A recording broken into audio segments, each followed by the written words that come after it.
अभिनेता सैफ अली खानवर हल्ला करणारा अखेर 3 दिवसांनी अटकेत. ठाण्याच्या कासार वडवलीमधल्या कामगार वस्तीत कारवाई करत आवळल्या मुसक्या.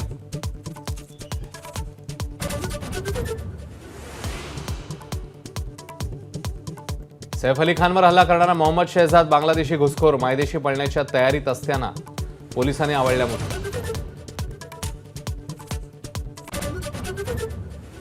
आरोपी मोहम्मद शहजाद चोरीच्या उद्देशाने सैफच्या घरात शिरल्याचं प्राथमिक तपासात निष्पन्न. आज हल्लेखोराला न्यायालयात हजर करणार.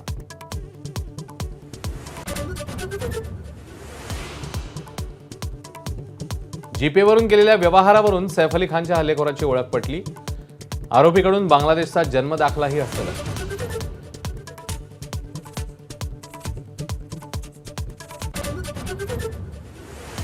सैफ अली खान हल्ल्याप्रकरणी करीनाचा जबाब पुन्हा नोंदवला जाण्याची शक्यता. तसंच सैफ अली खान जबाबात काय सांगतो याकडेही लक्ष.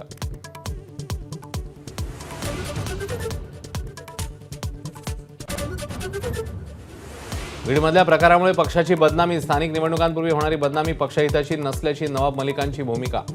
शिर्डी अधिवेशनाच्या पहिल्याच दिवशी मलिकांकडून बीडचा उल्लेख.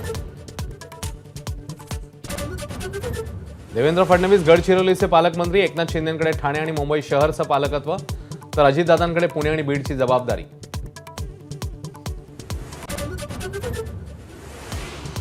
अजित पवारांना बीडचं पालकमंत्रीपद स्वीकारण्यासाठी मीच विनंती केली. पालकमंत्रीपद हुकलेले धनंजय मुंडे यांची प्रतिक्रिया. तर आरोप सिद्ध न झाल्यास पुन्हा संधी मिळण्याची शक्यता.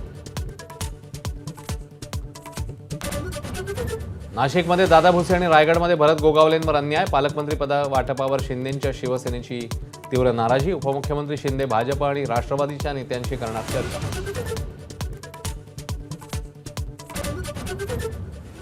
अपात्र लाडक्या बहिणींचे पैसे सरकार परत घेणार की नाही यावरून संभ्रम. पैसे परत घेतले जाणार नसल्याचा हसन मुश्रीफ यांचा निर्वाळा.